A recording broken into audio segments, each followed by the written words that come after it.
Muito bem. Então, mais uma vez, é um prazer de estar aqui entre os irmãos aqui, realmente recebendo o amor dos amados irmãos para com a minha pessoa durante essa semana. E mais uma vez, nós queremos abordar o assunto que tem algo a ver com a vida conjugal e a vida familiar. Inclusive, amanhã à noite, toda palestra vai ser voltada para a criação dos filhos.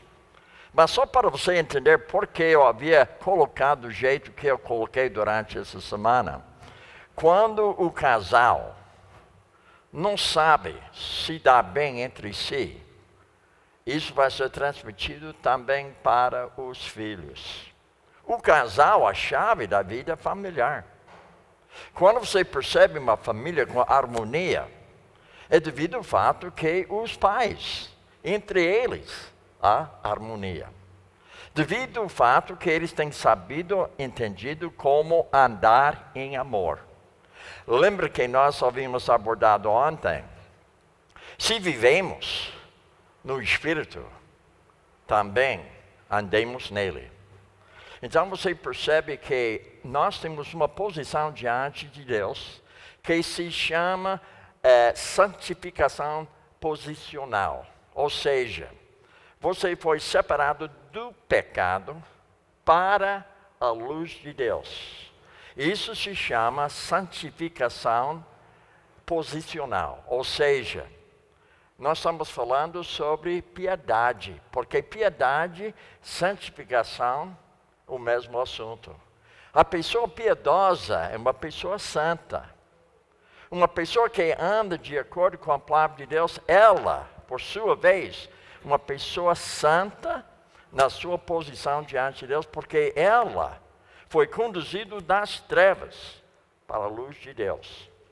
Então percebem que não somente tem a parte que chama a santificação posicional, mas também tem do lado que se chama santificação prática ou progressiva.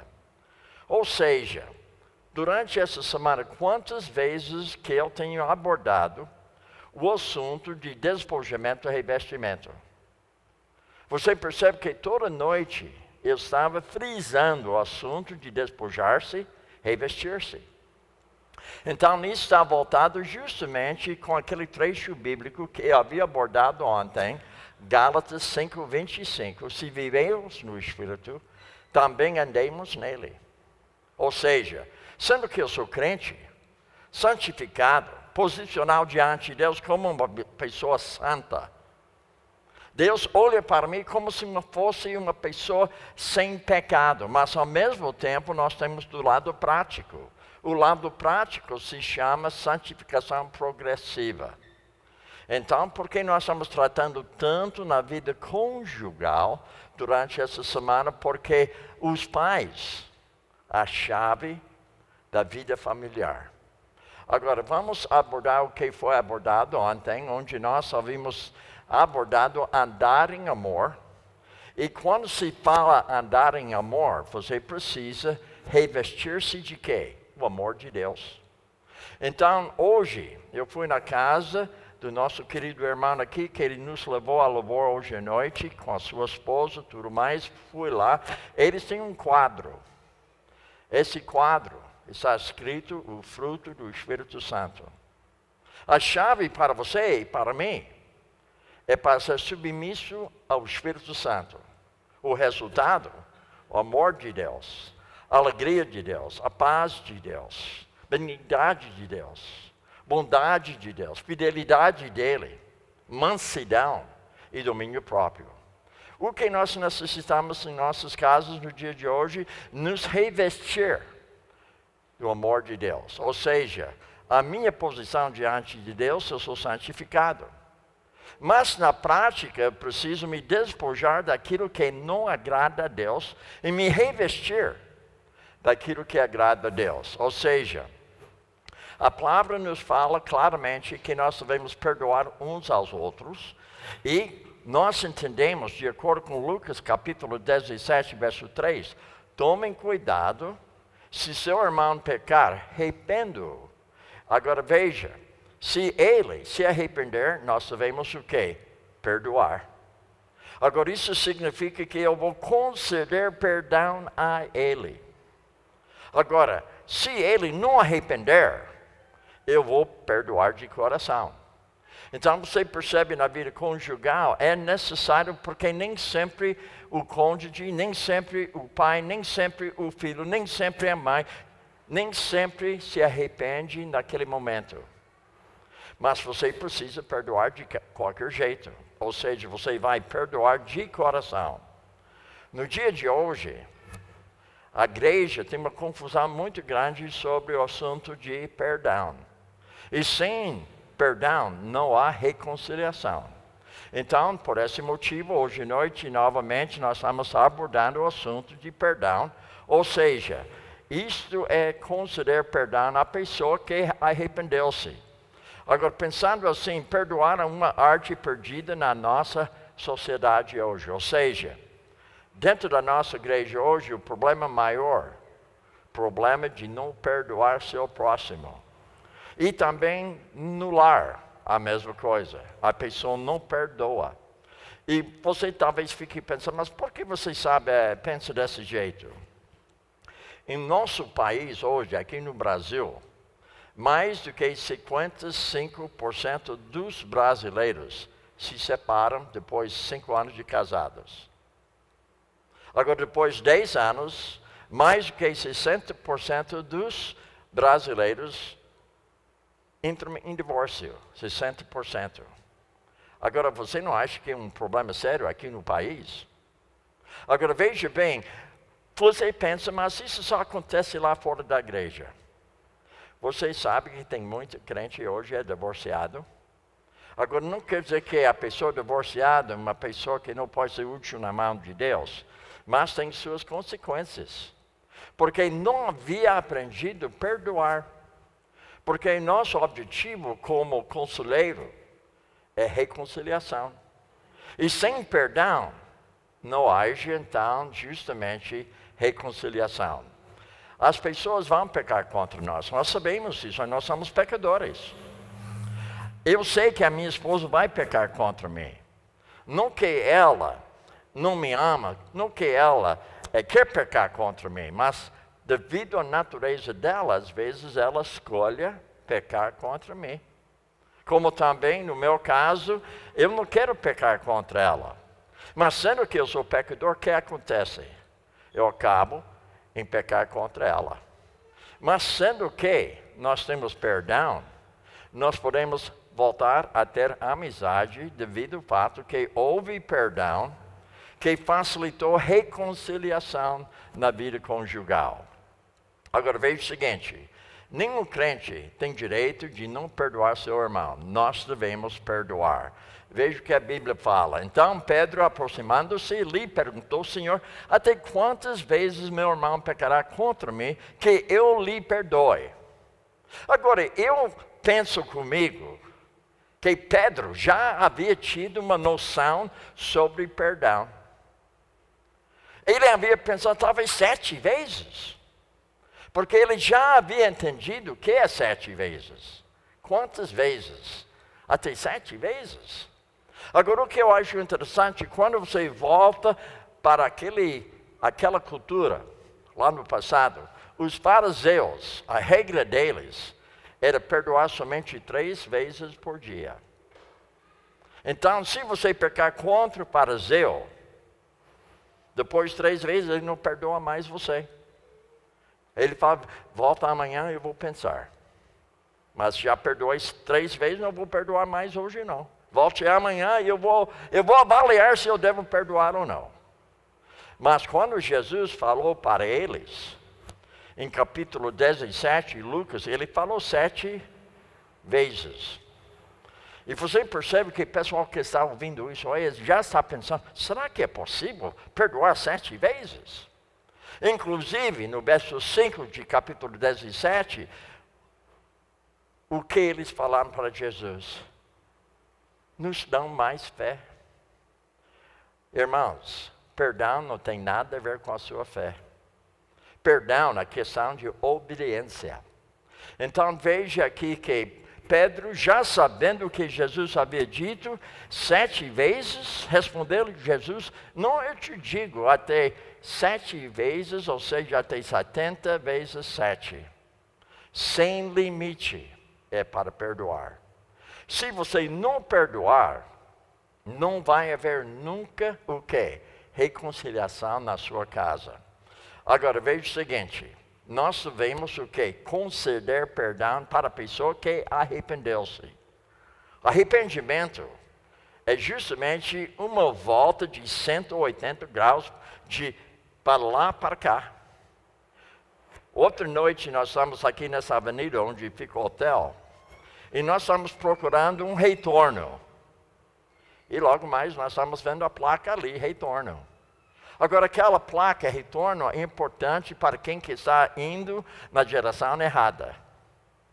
Para voltar, pegar a estrada correta, você tem que fazer um retorno. Então a pessoa que faz retorno na sua vida, ou seja, um arrependimento, porque retorno realmente é um arrependimento, não é? Então a pessoa está indo no caminho errado e faz retorno. É para nós conceder perdão à pessoa. Então, o que acontece no lar cristão no dia de hoje, muito raro que você percebe perdão genuíno na pessoa ou no lar. Agora veja, isso não tem nada a ver com sentimento. O sentimento não tem nada a ver com aquele assunto. Agora, perdoar é a promessa de não levar a questão novamente contra o ofensor diante de outros ou de si mesmo. Dos seus pecados, ele fala, iniquidades não me lembrarei mais. Agora, você sabe que no caso de Davi, ele pecou contra Deus, foi perdoado, mas Deus não esqueceu o que ele havia feito. Então, perdão não tem nada a ver com esquecimento. Agora, eu não devo lembrar a ofensa que foi feita a mim. Mas às vezes, volta na minha cabeça. Às vezes o pensamento daquela ofensa volta novamente para mim. Agora, o que eu devo fazer com esse pensamento? A palavra correta é despojar-me. Revestir-me. Ou seja, eu devo levar todo o pensamento cativo em obediência a Cristo. 2 Coríntios 10:5. Então você percebe que nós temos como perdoar. Mas muitas vezes a pessoa fala assim, mas eu não esqueço o que ele fez para comigo. Certa vez eu estava tratando um casal em São Paulo e um dos cônjuges cometeu adultério. E o outro falou comigo, não posso perdoar nunca, não posso esquecer nunca o que ele fez.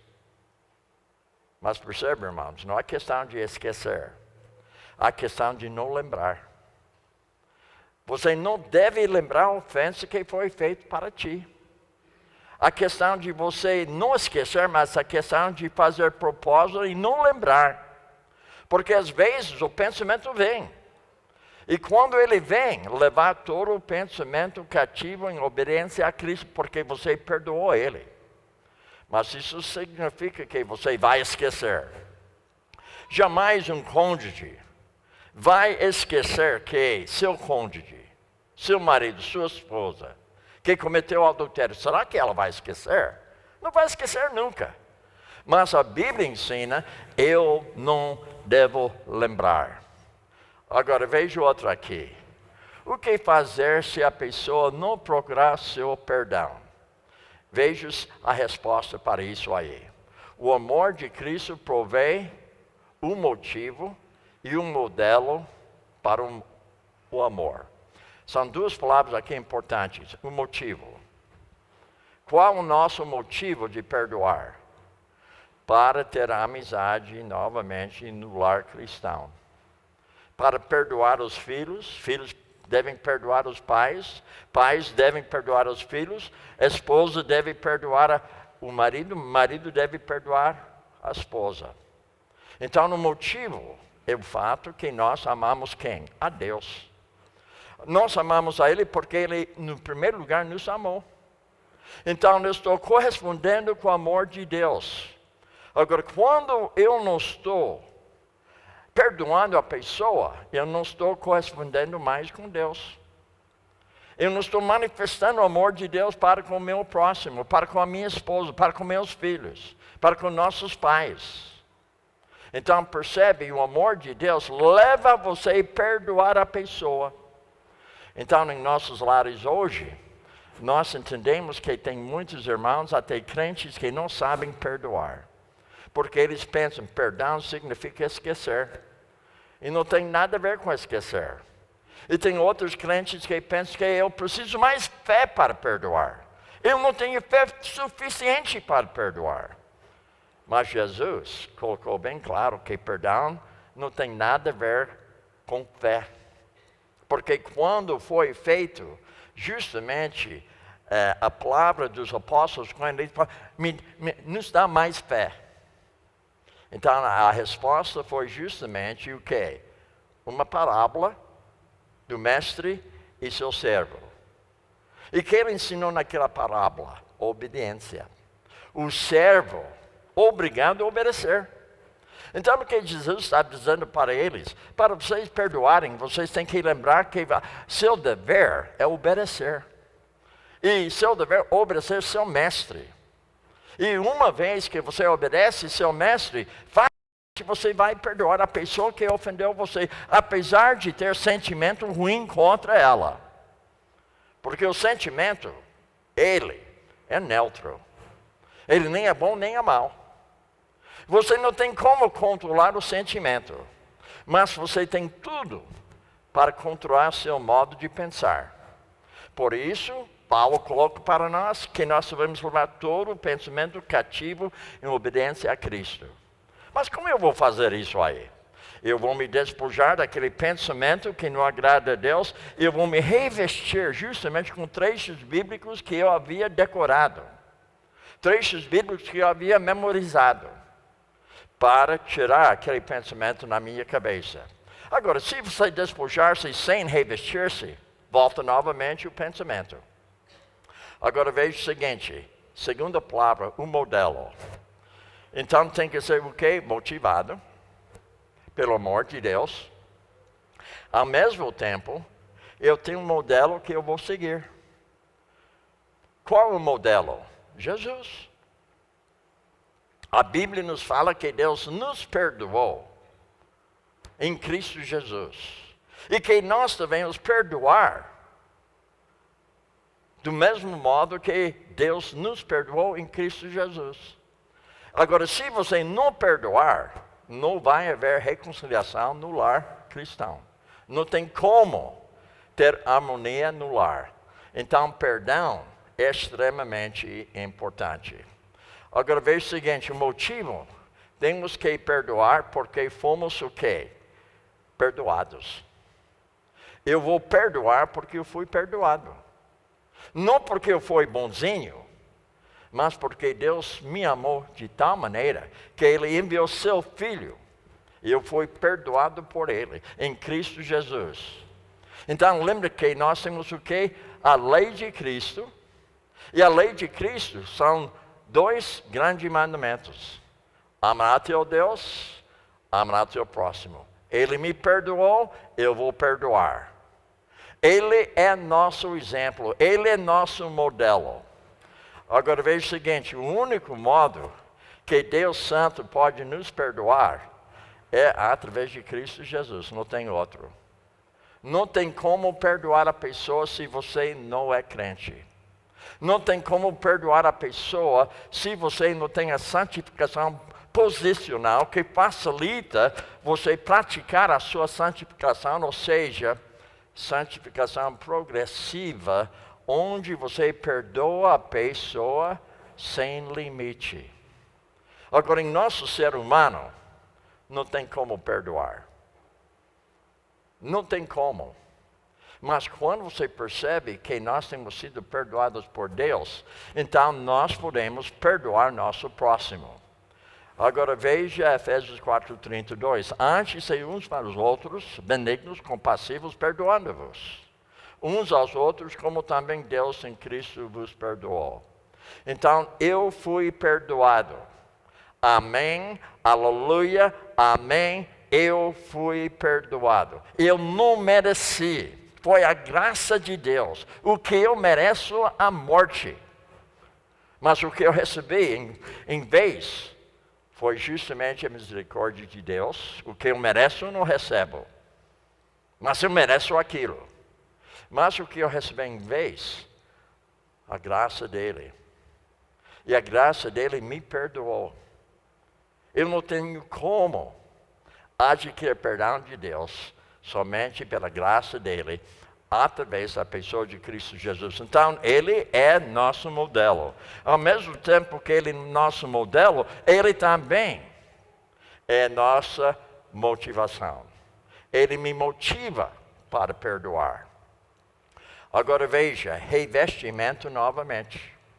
Então, tantas vezes durante essa semana que eu tenho frisado duas palavras-chave para nós: despojamento e revestimento. Agora, 5:2, andai em amor, como também Cristo nos amou e se entregou a si mesmo por nós, como oferta e sacrifício a Deus em aroma suave. Nosso modelo, nossa motivação, novamente revestimento. Eu preciso escolher entre dois caminhos todo dia. Todo dia eu tenho diante de mim dois caminhos. Hoje eu tinha que fazer algumas escolhas, porque hoje eu queria pecar contra alguém. Alguém não me tratou do jeito que eu queria ser tratado.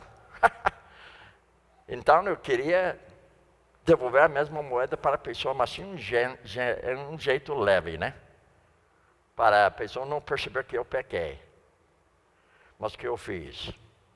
Eu tratei a pessoa como eu gostaria que ela me tratasse, que ela não me tratou do jeito que eu queria ser tratado, mas Deus colocou na minha cara: trata ela como você quer ser tratada. Em vez de ser ofendido, trata ela do jeito que você quer que ela esteja tratando com você. Quando eu fiz aquilo, mudou a fisionomia dela. Interessante isso, gente. Todo dia nós temos escolhas. Talvez hoje você tinha uma escolha e você escolheu errado. Ou talvez você fez uma escolha certa. Mas o que eu quero colocar para você na vida conjugal, na vida familiar, hoje, todo dia você tem dois caminhos. Todo dia. Durante o dia você pegou o caminho certo, mas facilmente você vai desviar do caminho que você escolheu. Por esse motivo, Paulo havia colocado para Timóteo que a palavra, ela é útil para ensinar o caminho correto, e também ela é útil para repreender que você saia do caminho. E ela também é útil para trazer você de volta para o caminho, que é corrigir. E ela também é fiel e correto para trazer você de volta para o caminho correto, para que haja treinamento e haja maturidade na sua vida. Agora, notem então, o amor se entregou a si mesmo por nós, como oferta. Agora veja, ele voluntariamente se entregou por nós. João 15:13, ninguém tem maior amor do que este, de dar a alguém a própria vida em favor dos seus amigos. Agora é interessante que eu sou servo de Deus, mas a noite que Jesus foi traído, ele falou para os seus seguidores: não chamo vocês mais de servos, eu chamo de vocês amigos.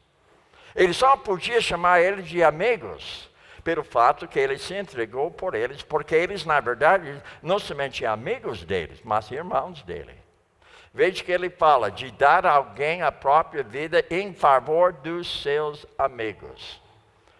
Então, seu cônjuge é seu amigo. Seus filhos são seus amigos. Seus pais são seus amigos. Agora a pergunta é, você tem disposição a perdoar? Porque o pai, ele peca, a mãe, ela peca, os filhos pecam. Mas o que acontece, muitas vezes não há reconciliação devido que não houve perdão genuíno. Agora veja ainda, o único modo que o Deus Santo pode nos perdoar, como nós havíamos abordado, através de Cristo. Ele morreu por nós. Então, Ele tomou sobre si o que você merece. Amém ou não? Ele tomou sobre si o que você merece. Ele deu para você o que você não merece. Agora, interessante, Ele tomou sobre si a sua condenação. Ele foi condenado como criminoso ao seu favor, porque Ele perdoou. Você foi perdoado por Ele. Ele agiu de uma forma de manifestar para você que você foi perdoado por Deus. Ele morreu por nós. E ao mesmo tempo, Ele passou a sua justiça para a nossa vida. Essa justiça que Ele passou se chama imputação. Ele atribuiu a nós justamente a sua justiça. Por isso, diante de Deus, eu sou justo. Diante de Deus, eu mereço hoje o céu. Porque Ele me perdoou. Mas, ao mesmo tempo, para manifestar meu amor para com Ele, é perdoar você. Amar você de uma forma tal que se você me ofender, eu vou perdoar. 2 Coríntios 5:21, aquele que não conheceu o pecado, sabe quem é Ele? Jesus. Ele fez pecado por nós. Você percebe que o dia que Ele foi crucificado, a terra se escureceu, ficou em trevas, enquanto Ele estava na cruz. Você já imaginou por quê? Porque Ele estava na cruz, e vamos supor que Ele está nessa cruz agora, eu sou Deus. Ele está na cruz. Ele levou a sua condenação. Ele levou sua condenação do seu pecado. Deus Pai, quando Ele se fez pecado, o Pai não podia olhar no seu Filho mais. Ele virou as costas. E a terra escureceu. Ele nos perdoou. Ele falou assim, meu Deus, por que me abandonou?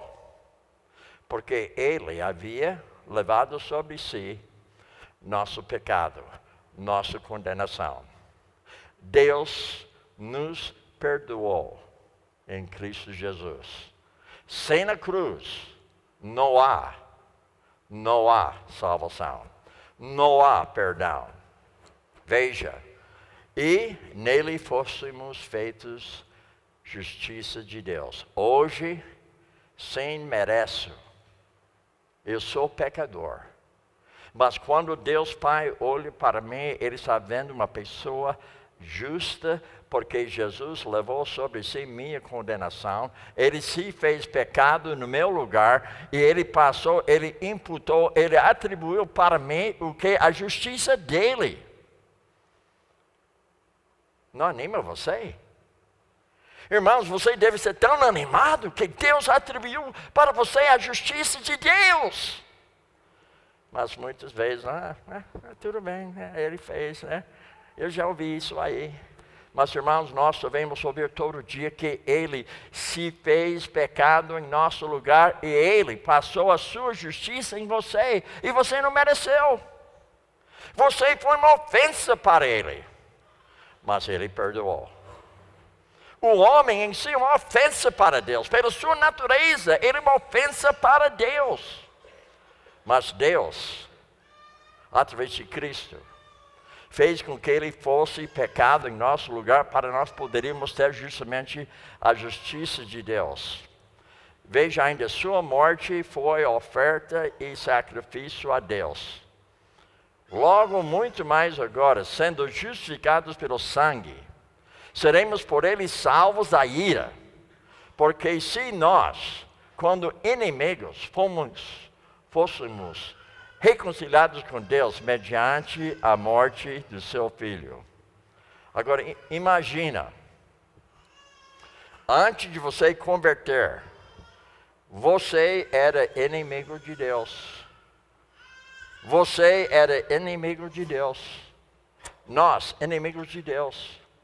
Mas um dia a palavra de Deus chegou a mim, que Jesus se fez pecado em meu lugar. Ele levou sobre si toda a condenação do Bill. Ele levou sobre si tudo que o Bill merece. Ele levou sobre si. E passou a justiça dele na minha vida. Quando me converti, pessoas estavam olhando para mim, mas houve mudança radical na vida. Quem foi com ele?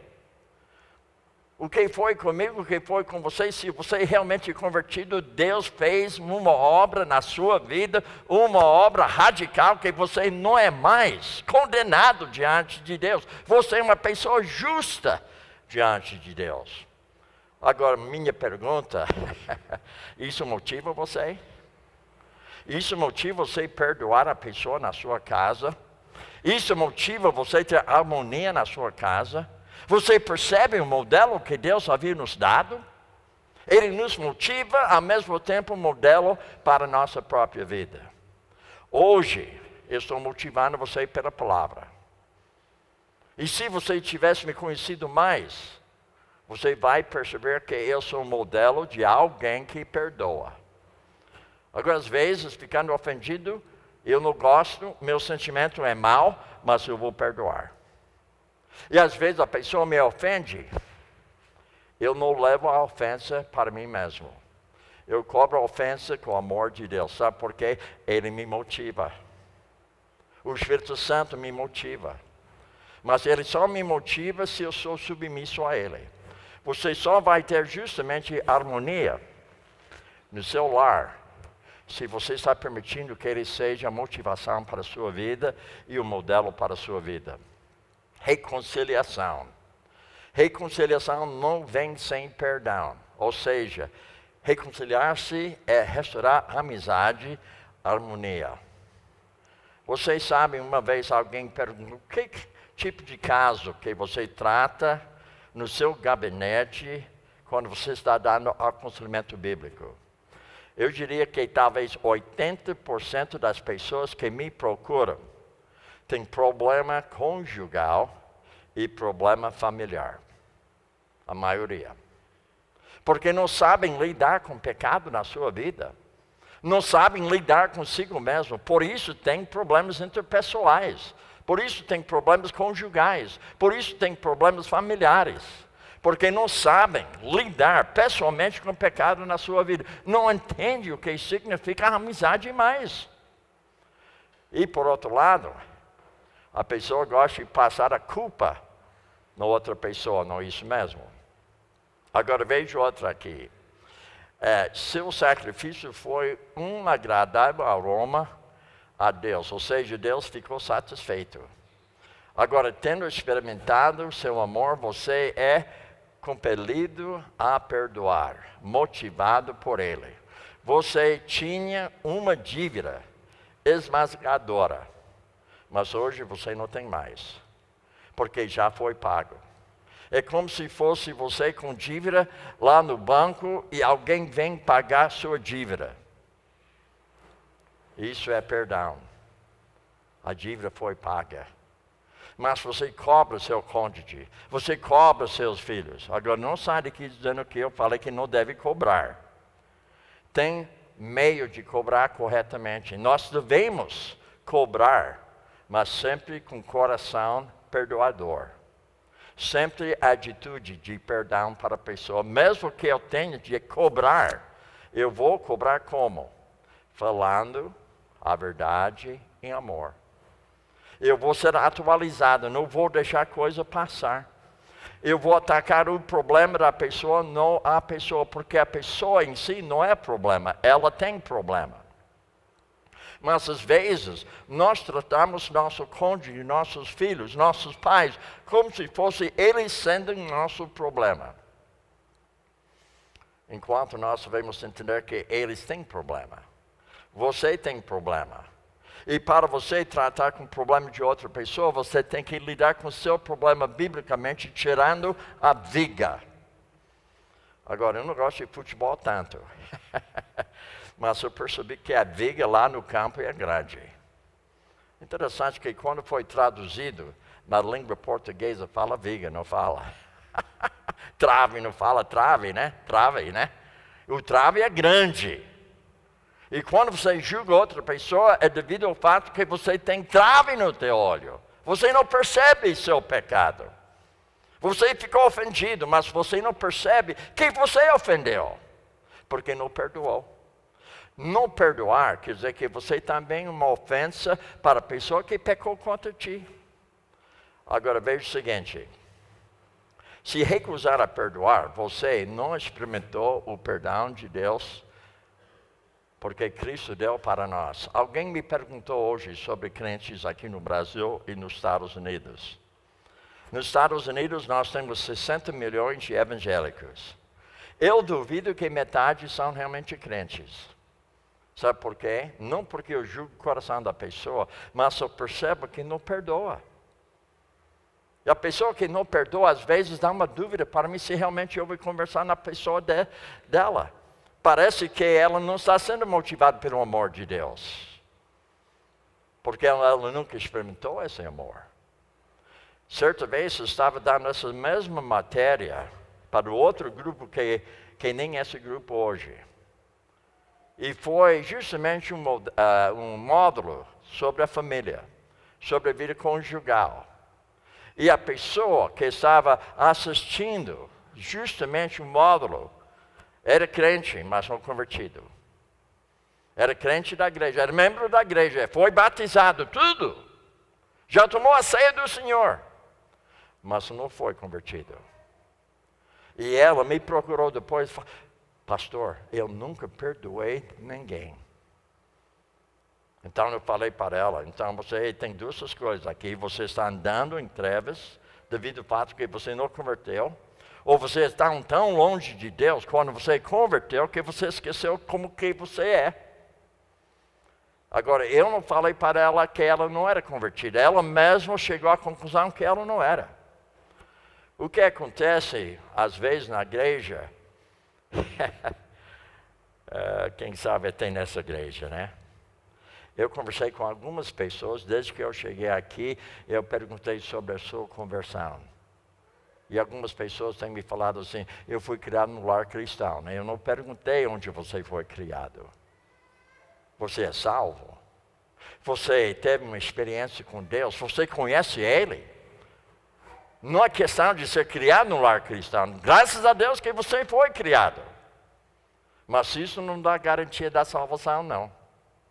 A garantia da salvação é você corresponder com Ele. Agora veja o seguinte. A medida do seu entendimento do amor de Deus é o tamanho da sua manifestação desse amor. Se você entende o amor de Deus, você tem uma compreensão do amor dele. A prova da sua compreensão, a sua manifestação do amor de Deus para com o seu próximo. Se você não tem essa manifestação de amor para com o seu próximo, eu digo que seu entendimento de amor de Deus é pequeno. Porque Deus nos perdoou como nós somos. Eu não tinha que fazer nada para receber o perdão dele. Ele já me perdoou de coração. Quando me arrependi, então Ele concedeu perdão à minha própria vida. Eu digo para vocês hoje, eu tenho justamente um entendimento do amor grande de Deus. Aquele grande amor dele para com a minha pessoa. E quando eu fico refletindo naquilo, isso facilita para eu perdoar você. Isso facilita para eu perdoar Nancy. Isso facilita para eu perdoar meus filhos. Isso facilita para os filhos também me perdoem. Sabe por quê? Porque a gente tem uma visão ampla do amor de Deus. Nós devemos entender justamente o que significa o amor de Deus. Agora veja aqui, o modelo. Nós devemos o quê? Imitar o amor de Deus em Cristo Jesus. Agora vocês sabem que a palavra cristão significa pequeno Cristo? Eu não sei quantas pessoas que são cristãos, mas não são pequenos cristos. Você nem ia perceber que é um cristão. Às vezes você fala com uma pessoa, quando eles falam que é cristão, eles dizem logo em seguida, eu pertenço a tal igreja. Muito bem, eu fico feliz que você tem a igreja. Mas a sua vida não reflete que você é cristão. Se você estivesse diante do tribunal hoje, tribunal humano hoje, sendo acusado de ser cristão, será que tem evidência que realmente você merece ser culpado como cristão? Irmãos, é sério em lar, evangelizar e discipular, entender o que significa imitar o amor de Deus através de perdoar a pessoa. Seja, pois, imitadores de Deus como filhos amados. Filipenses 3,17, irmãos, sigam unidos o meu exemplo. Então você percebe, eu não estou colocando minhas ideias para você. O que eu estou colocando para você é justamente o que nós encontramos em 1 Coríntios capítulo 2, que nós temos a mente de Cristo. A mente de Cristo é isso aqui. A Bíblia é mente de Cristo. A Bíblia revela o pensamento de Deus. Isaías havia colocado o seguinte: os pensamentos dele são mais altos que nossos pensamentos, os caminhos dele são mais altos do que nossos pensamentos. A palavra dele não volta vazia. Então eu tenho toda certeza durante essa semana, o que havia falado aqui não vai voltar vazia não. Mesmo que você esteja rejeitando, não volta vazia. Porque ela pega você.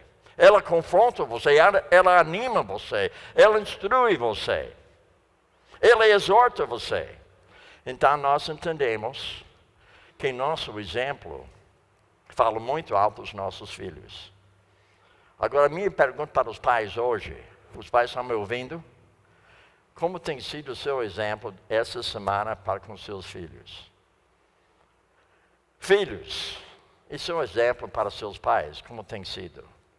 Então você percebe que cada um deve o quê? Se confrontar biblicamente, despojamento e revestimento. Não há condenação, não há autocondenação, há autoconfrontação, onde você vai examinar a si mesmo.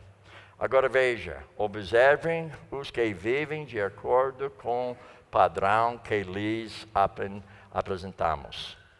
Então hoje eu estou dizendo para vocês, por favor, fica observando justamente a vida de uma pessoa que está vivendo de acordo com a palavra de Deus, para que você possa seguir justamente o exemplo do Bill. Agora, quando eu digo o exemplo do Bill, não é meu exemplo. Na verdade, Paulo havia dito o seguinte: imite a mim, começou emitindo o quem? Cristo Jesus.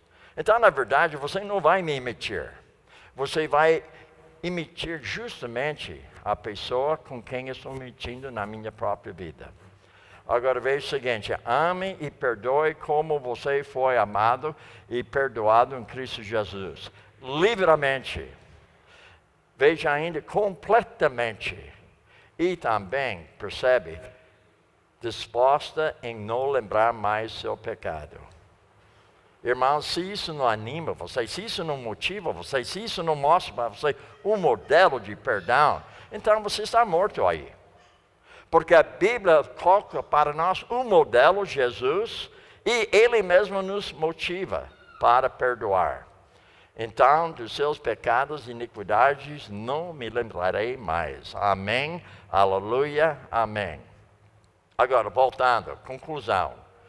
A nossa aplicação, teologia e prática, são o quê? Inseparáveis. Às vezes a pessoa, estão me ouvindo bem? Às vezes, a pessoa tem uma teologia correta, mas não pratica. Como fica? Você tem uma teologia correta, mas não pratica. Às vezes o pai, ele vai na igreja e ele tem uma teologia correta, mas em casa ele não pratica. Às vezes os filhos têm uma teologia correta e vai para casa, não obedecem os pais. Então percebem, não pode separar teologia e a prática. Ou seja, se vivemos pelo Espírito, andemos também pelo Espírito.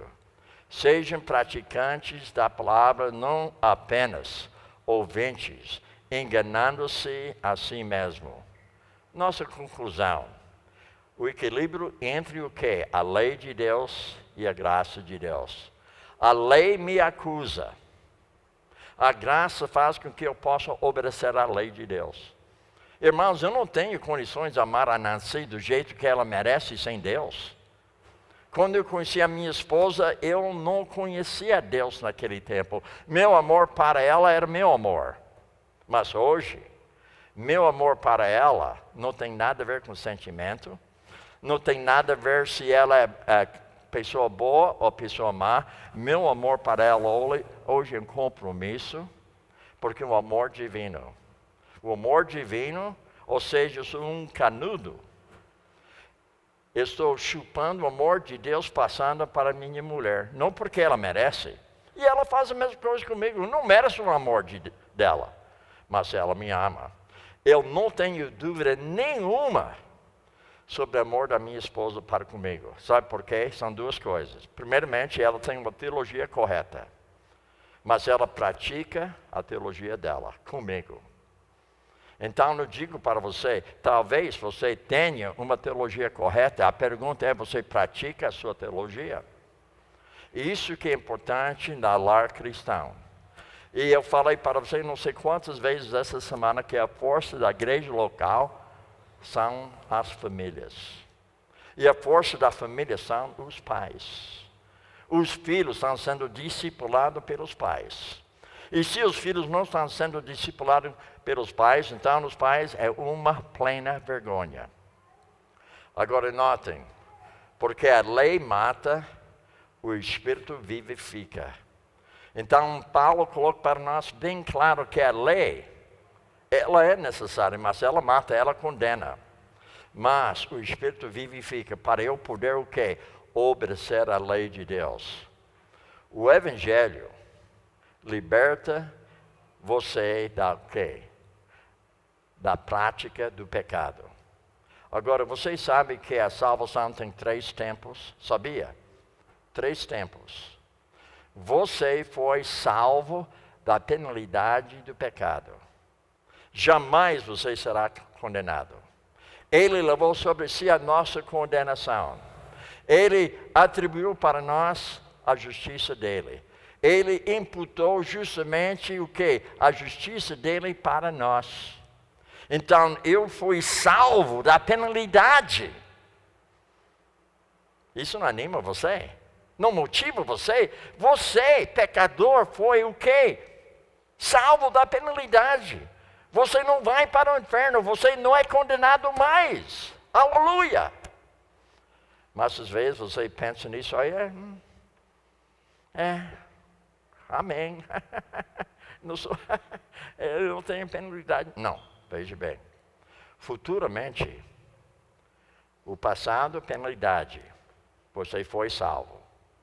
Futuramente, você será salvo da presença do pecado. O dia que você morra, ou se ele voltar antes da sua morte, você será salvo da presença do pecado. Você imagina num ambiente onde não tem mais pecado? Eu não posso nem imaginar como ficaria um lugar que não tem pecado. Isso é além da minha capacidade de imaginar como ficaria num grupo assim sem pecado. Mas o que é mais importante para você? Estão me ouvindo bem?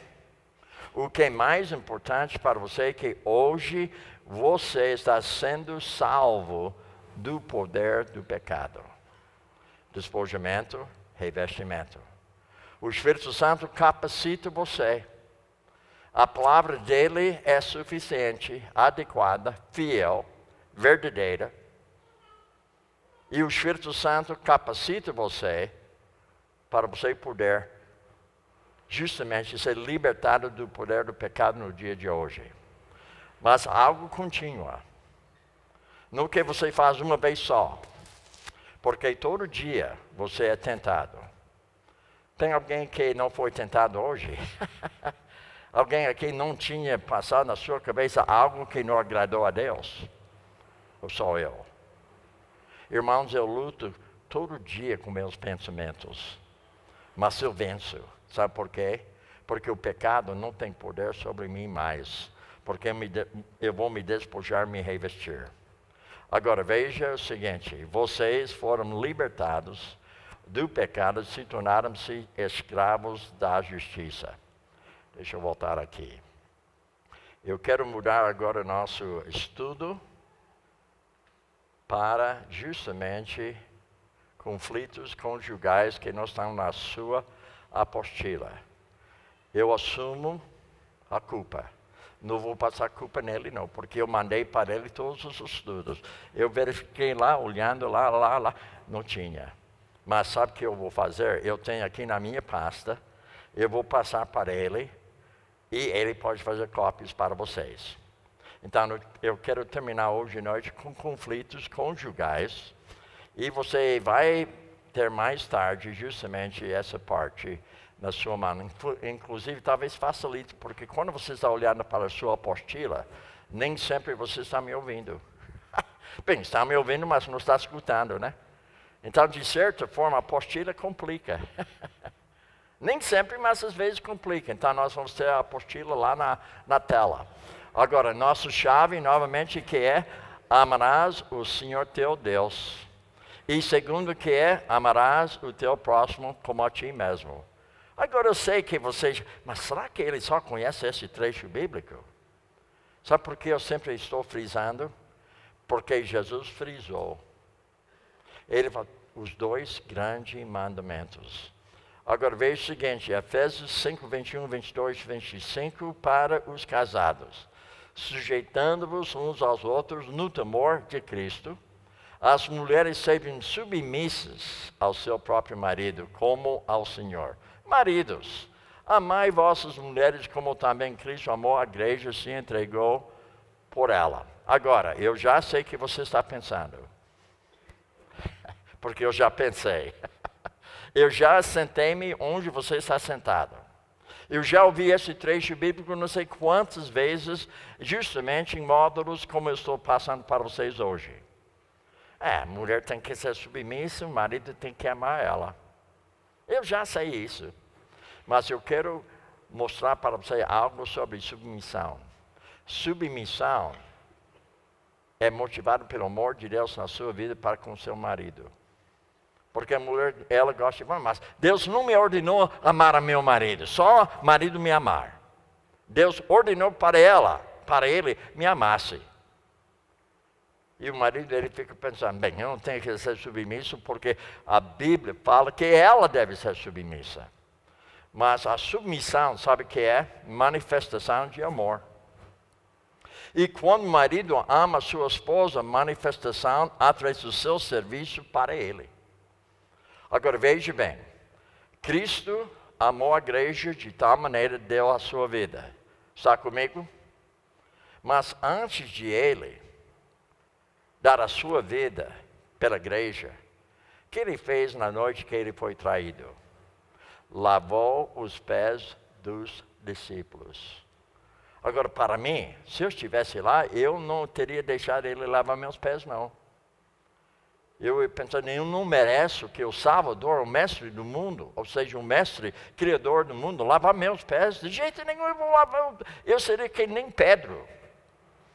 Mas Jesus confrontou ele, não confrontou. Mas eu acho interessante que foi Jesus que lavou os pés dele, e um deles era o diabo.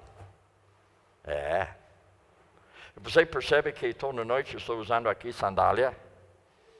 Eu sou um imitador de Cristo. Não, na verdade, eu tenho problema com o pé. E quando ele fica quente, ele dá problema para mim. Então, eu uso justamente sandália. Você já me perdoou, né? Eu não ofendi você, não, né? Porque eu jogo de volta para você. Você precisa me perdoar. E além disso, eu sou um imitador de Cristo. Porque ele não tinha sapato, ele tinha sandália. Talvez não desse jeito, mas ele tinha sandália. Agora, por que eu falei isso aí? Para você lavar meu pé hoje à noite, vai ser mais sujo do que o pé dele. Porque ele tem sapato e meia, que evita sujeira. Eu não tenho meia, nem sapato. O meu pé, quando eu deito à noite, eu tenho que tomar banho antes de deitar, senão eu vou sujar a cama. Deu para entender, gente? Ele lavou os pés dos discípulos e eles andavam estradas de terra. Você já andou uma estrada de terra com sandália? Como fica o seu pé depois? Foi desse jeito que eram os pés deles. Muito bem, agora vamos passar para frente aqui. Qual é o nosso objetivo? Entender o conflito é inevitável no relacionamento conjugal e familiar. Não tem como evitar. Alguém aqui já evitou de vez? Não tem mais conflito na sua casa? Você percebe, tem, né? Agora veja o seguinte, objetivo. Identificar as causas dos conflitos, especialmente a sua principal raiz.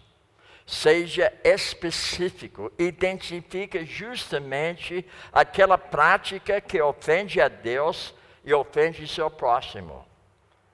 E você identifica como você mesmo deve ser justamente uma pessoa que tem um espírito perdoador. Agora notem o objetivo novamente, aplicar princípios bíblicos na solução de conflitos.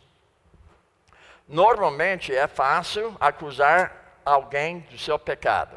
Não é fácil isso aí. Mas nem sempre você é específico. Você fala no modo geral. Para ter solução para o pecado tem que ser identificado especificamente. E para você ter solução, você tem que escolher, ou seja, identificar a solução para aquele problema. E eu já ouvi alguém falar assim, eu preciso mais amor de Deus. Agora, não é esse Deus que você precisa, né? Eu preciso. Mas aquilo é muito geral.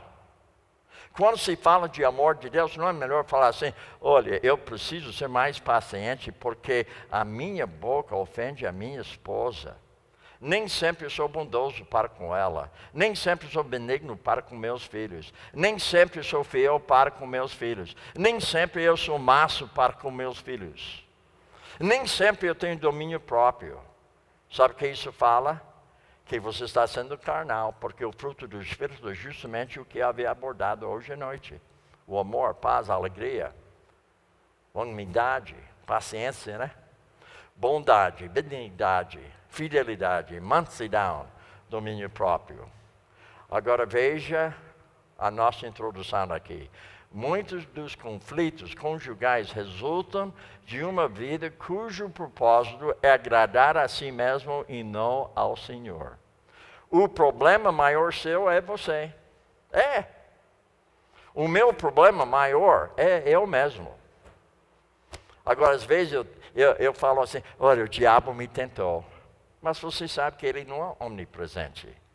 Como ele pode me tentar enquanto ele está tentando alguém lá na África? Ele não é omnipresente. Mas o mundo me tenta. Mas o mundo me tenta porque eu estou de acordo com o mundo através da minha carne, sabia? Então você percebe que a tentação nossa vem do nosso ser. Agora não sai daqui dizendo que eu falei que o inimigo não tenta, ele tenta. Mas ele não pode tentar todo mundo ao mesmo tempo. Então ele utiliza o mundo. E sabe que o príncipe desse mundo é o diabo. E você sabe que a sua carne combina com o mundo, sabia disso aí? Então, ontem à noite, ou seja, quarta-feira, você viu que a maioria das pessoas foram para o quê? O jogo. Agora, eu acho interessante que o crente não quer sair na chuva para ir na igreja. Mas o incrédulo, ele vai passar a noite toda lá no estádio, na chuva, assistindo o jogo de futebol. Agora, não sai daqui dizendo que eu falei que futebol não é coisa boa. Não falei isso aí. O que eu estou dizendo é o seguinte, às vezes, nós fazemos uma confusão. Essa confusão nossa que nós não entendemos, que nós temos uma obrigação diante de Deus, mas o problema é que a gente procura agradar a si mesmo, em vez de agradar quem? A Deus. Agora, veja o seguinte, 2 Coríntios 5:9. É por isso que também nos esforçamos, quer presentes, quer ausentes, para lhe sermos agradáveis. Agora, o filho não precisa ouvir isso aí. Ele precisa ou não? O filho precisa ouvir isso aí. E os pais devem ouvir isso aí. Eu digo para vocês, se isso não é seu alvo de agradar a Deus, não tem esperança nenhuma em ter harmonia no seu lar. Não é para você agradar as pessoas, é para você agradar a Deus e abençoar as pessoas. Eu não posso agradar a minha esposa. Sabe por quê? Porque ela é pecadora. Nem sempre que eu faço algo bom para ela, agrada ela. Nem sempre. Nem sempre quando ela faz coisa boa para mim, me agrada. Sabe por quê? Eu sou pecador. Então, ela, em vez de me agradar, ela agrada a Deus. E quando você agrada a Deus, você vai ficar justamente realizado, porque você sabe que hoje você agradou a Deus. Agora, veja, é por isso que também nos esforçamos, ou seja, nós temos justamente um alvo de agradar a pessoa de Deus. Então, agradar o nosso Senhor e abençoar o nosso cônjuge e os nossos filhos. Então, isso é o meu objetivo todo dia na minha casa. Quando me levanto, a primeira coisa que eu falo com Deus, a primeira coisa que sai da minha boca, a primeira coisa que eu penso, Deus, eu quero te agradar hoje. Deus, eu sei que eu tenho diante de mim durante o dia inteiro 2 caminhos. Deus, eu quero pegar teu caminho. Eu tenho meu plano hoje e pensar de uma forma correta diante de ti. Eu tenho um plano que eu chamo plano diário. Um plano que eu estou utilizando para ter pensamentos corretos hoje. Mas eu tenho 2 planos para todos os dias. Você quer saber o segundo plano? Alguém quer saber? Segundo plano meu. O primeiro plano que é plano diário. Segundo plano, plano de tentação. Porque todo dia, queira ou não queira, você vai ser tentado. E você precisa de um plano para evitar a tentação na sua vida. Abençoar o nosso cônjuge e nossos filhos. Colossenses 1:10. E isso para que vocês vivam de maneira digna do Senhor. Em tudo possam agradá-lo, frutificando em toda boa obra, crescendo no conhecimento de Deus. Só tem uma maneira na sua casa adquirir harmonia e crescimento espiritual. Sabe o que é? Agradar a Deus. Você hoje agradou Ele? Houve um momento que você agradou a si mesmo em vez de agradar a Deus? Houve um momento hoje que eu não agradei a Deus. Lembra que eu falei para você que houve uma pessoa que eu queria devolver a mesma moeda? Naquele momento, meu pensamento não agradou a Deus. Agora, irmãos, eu tenho muitos anos de convertido. 45 anos de ministério. Eu digo para você, hoje ainda, eu sou tentado de me agradar. Eu tenho muito conhecimento bíblico, mas hoje eu fui tentado. Mas hoje eu venci a tentação. Sabe por quê? Plano diário e plano de tentação. Agora veja aqui, agradar o nosso Senhor, abençoar o nosso cônjuge. Agora eu dou uma tarefa para o casal que vem me aconselhar, vem para ser aconselhado por mim. E uma tarefa que eu dou para eles é o seguinte. Vamos supor que eu estou dando conhecimento bíblico para você, tá bom? Então eu vou falar para você, eu quero que você faça uma lista de 7 maneiras que você pode abençoar alguém na sua casa. Deu para entender? O que você entendeu? Muito bem, agora eu vou falar com você agora. Faça uma lista de 7 maneiras que você pode abençoar a sua esposa. O que você entendeu? Então eu falei português claro, então, porque ela entendeu também, ele entendeu. Agora, a maioria das pessoas que eu dou essa tarefa, mas pastor, É difícil fazer essa tarefa. Porque eu sou tão bonzinho, não penso, eu já estou fazendo 1000 coisas boas para o meu marido. Então faça algo que você nunca fez para ele. Deu para entender? Faz algo que não é comum para você fazer. Eu falei isso uma vez para um filho, mais ou menos esse tamanho aqui, vem cá. Agora eu faço uma pergunta para você, não sei se eu vou deixar você com vergonha ou não. Você arrumou a sua cama hoje? Você arrumou? Ô, rapaz, senta, vem cá. Você arrumou a sua cama hoje? Oh, senta aí. Vem cá. Você arrumou a sua cama hoje? Sim, lá em casa todo mundo arruma. Como? Lá em casa todo mundo arruma. Mas como você sabia arrumar a cama? A gente arruma dele. Alguém ensinou você? Quem ensinou você? A mamãe ensinou a gente. Ela ensinou você? Você ensinou eles? Agora isso é milagre. Não, eu digo milagre, porque eu vou na casa de pessoas, eu vou na casa de algumas pessoas, entro no quarto de um dos filhos, a cama está uma bagunça mesmo. Então, sendo que você não me ajudou, eu vou ajudar a mim mesmo, tá bom? Então vamos supor que o costume dele não é arrumar a cama. Então, uma coisa que ele pode fazer, que seria uma bênção para com a mãe, arrumar a cama. Não é isso mesmo? Você lava a louça? Lava a louça? Verdade. Ele está falando a verdade. Ele lava a louça. E as duas senhoras lá na sua casa, o que elas fazem? Elas não lavam a louça lá? Nós combinamos deles lavarem os pratos. Ah, ok, muito bem. É difícil, não vou usar eles mais como exemplo. Você estragou justamente nosso tempo hoje, viu? Vocês nem são pecadores mais, que coisa. Você não quer dar aula? Oh. Agora, os conflitos podem ser o quê? Digam. Resolvidos. Esperança ou não? Solução ou não? Os conflitos podem ser resolvidos quando tratados biblicamente. Ou seja, são verdadeiras oportunidades para crescimento espiritual. Agora veja o seguinte, Romanos 8, 28 e 29.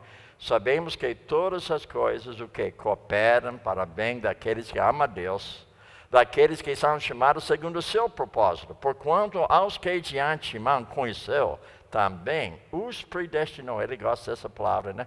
Ele fala isso para mim toda hora. Ele me falou hoje que ele foi predestinado. Mas eu dei a mesma moeda para ele. Ele falou, também sou predestinado. Muito bem. Agora, também os predestinou para serem o quê? Conformes à imagem de Cristo. Tudo que acontece em nossa vida tem um propósito. Coisa boa, coisa ruim, é para conformar você à imagem de Cristo. Conflito é algo comum em todos os casamentos e vida familiar.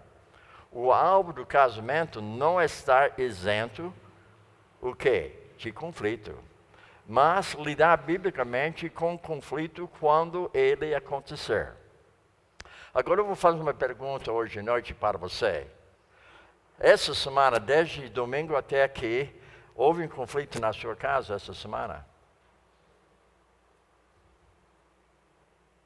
Você está sendo transparente, né? Logo que eu falei, mais alguém? Houve conflito na sua casa? Filhos, houve conflito na sua casa? Você percebe que o conflito acontece em nossas casas. Nós devemos esperar de conflitos. Mas Deus, por sua vez, o que Ele fez para conosco? Ele nos deu solução para conflitos em casa. Então veja o seguinte, as diferenças entre o casal, ou seja, casal, deveria ser oportunidade de quê? Crescimento e não causa de conflito. Então, quando você tem conflito, deve ser um objetivo de crescimento espiritual. Quando você tem conflito, com solução para o conflito, vem logo crescimento espiritual, através de quê? perdoar e ser reconciliado novamente com a pessoa. Agora veja o seguinte, todos os casamentos sofrem de vários graus de dor e ira causados por uma ofensa do cônjuge. Então, todos os problemas dentro da casa, não somente entre o casal, mas também filhos e pais, normalmente é questão de dor e ira. Se alguém hoje falasse comigo sobre um conflito que você tinha na sua casa, a minha pergunta seria, alguém perdeu a paciência? Alguém ficou irritado? Alguém ficou irado? Alguém sentiu a dor naquele conflito? Então percebe justamente que todos os casamentos, vida conjugal, sofrem de vários graus de dor e ira causados de que ofensas dentro do lar. Agora, as escolas, veja, as escolas que os cônjuges fazem durante um conflito, ir ao separá-los ainda mais ou uni-los mais fortemente. As escolhas. As escolas não, as escolhas. O que você vai escolher num conflito vai unir você ou vai separar você. Você já experimentou isso? Quando você está lidando biblicamente com conflito no lar, vai unir.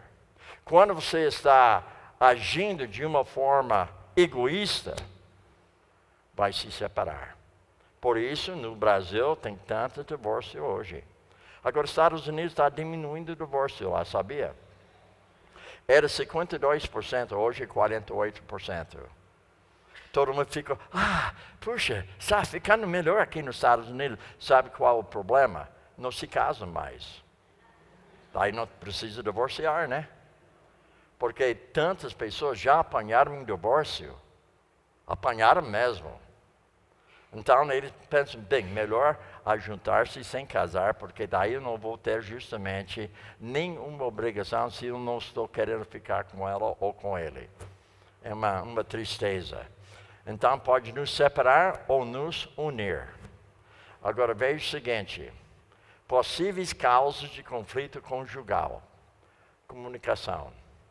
Primeira coisa, você talvez, mas por que ele falou tanto de comunicação? Porque na minha experiência em ajudar casais e famílias, eu tenho visto que o problema maior é a comunicação, que não agrada a Deus.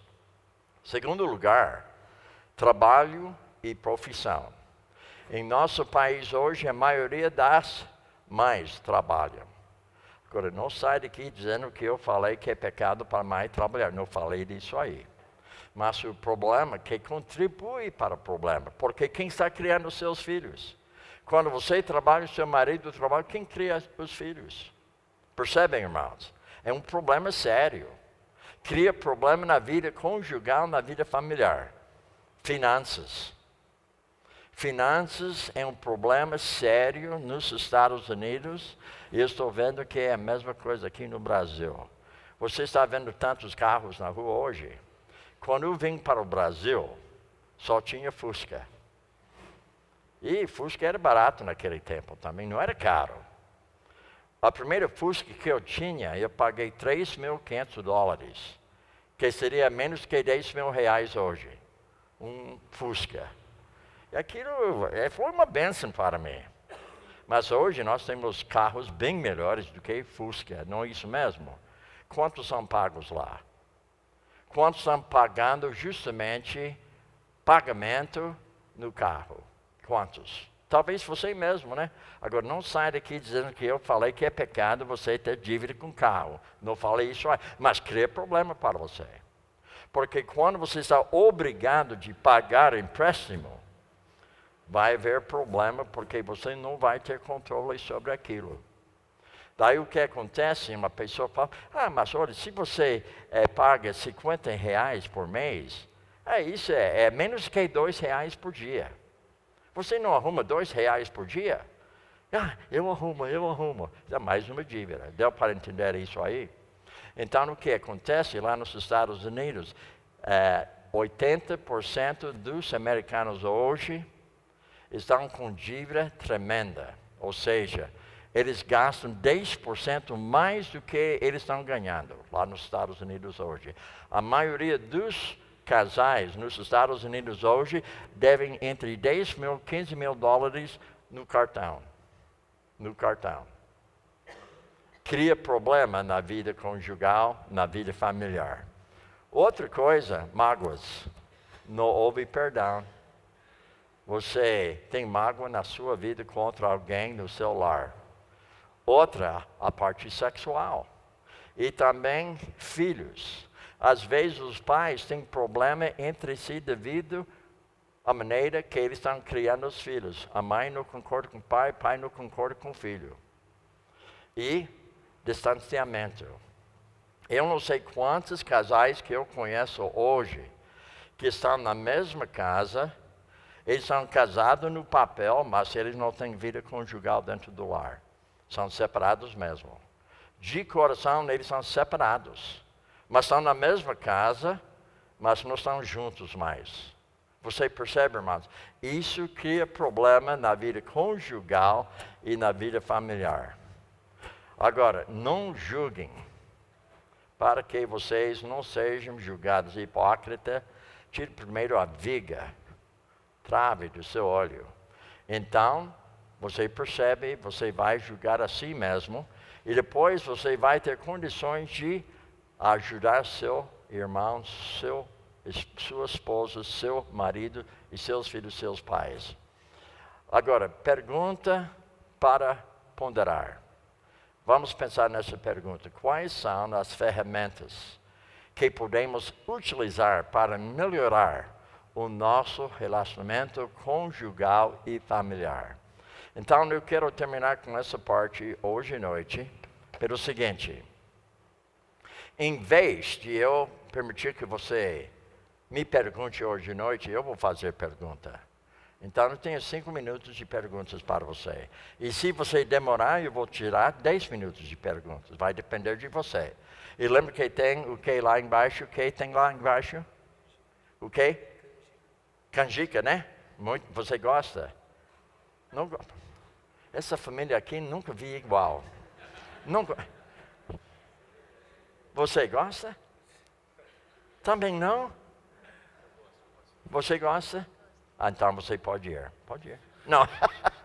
Então, eu vou fazer algumas perguntas.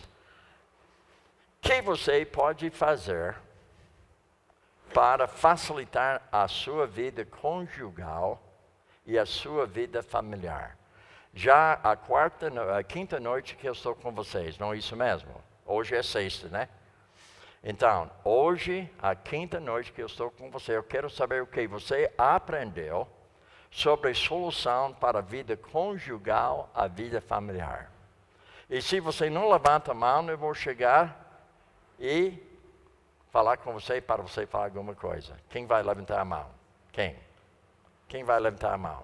O que você aprendeu hoje, ou ontem, ou quarta-feira, terça-feira, segunda-feira, que facilita você ter justamente uma solução aqui, ó. Meu irmão, ouvir mais do que falar. Muito bem, não foi coisa boa? Oh, parabéns para ele. Oh, coisa tão simples. É, exatamente, ganhou canjica, né? Agora, mais uma pessoa. O que, aqui, ó, aqui. Que perdoar não tem nada a ver com fé e sim com obediência. Todo mundo ouviu o que ela falou? Fala novamente. Que perdoar não tem nada a ver com a fé e sim com a obediência. Muito bem, ótimo, obrigado, viu? Mais alguém?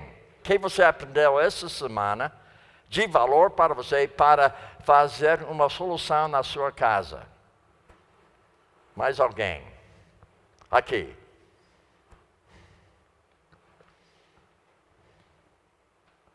Falar em amor. Falar em amor. Mais alguém? O que você aprendeu? Aqui, ó. Aqui.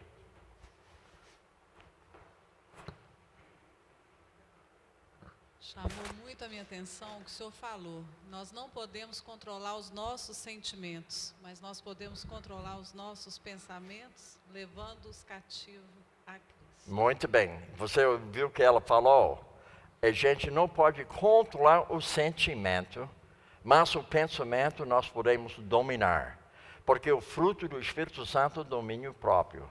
Mas alguém. O que você aprendeu essa semana ali?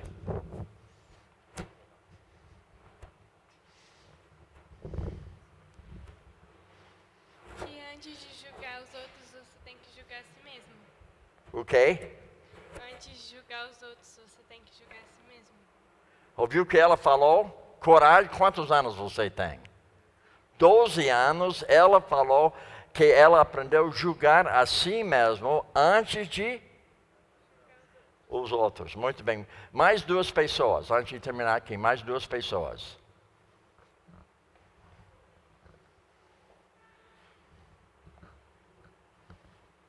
Sem perdão não há reconciliação. Sem perdoar, não há? Reconciliação. Muito bem. Agora, será que a sua esposa que levantou a mão?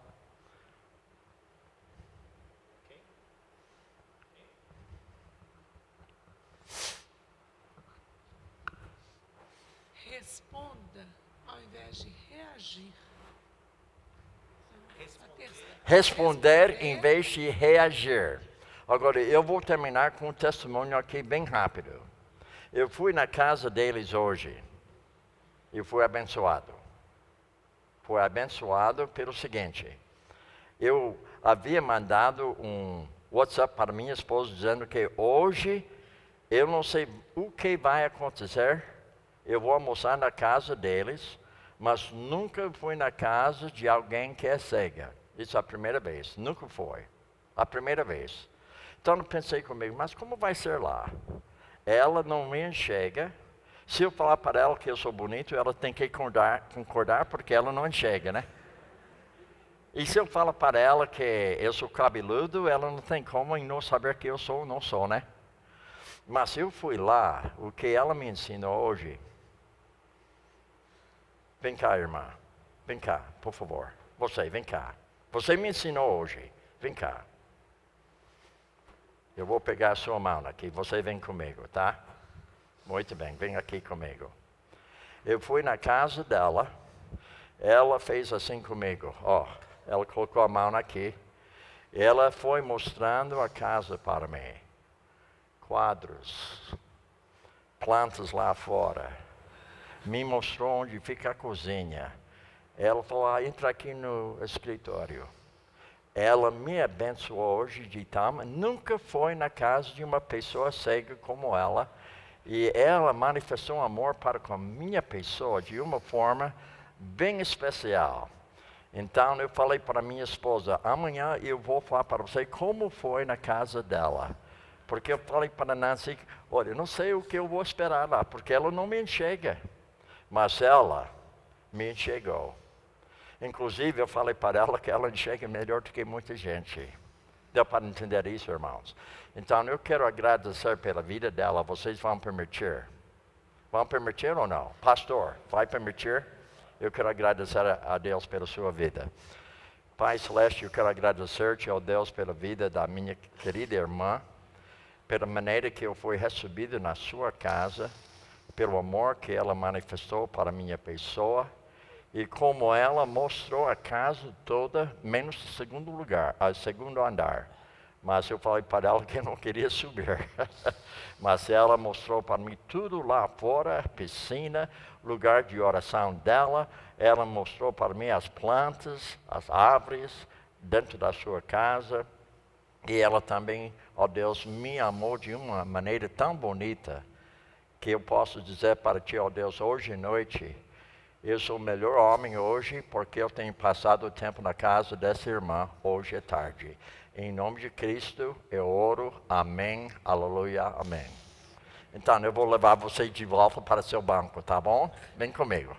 Do jeito que você fez lá em casa, tá? Desse jeito, ela foi desse jeito, me mostrando, viu? Tudo que ela tem em casa. Muito bem.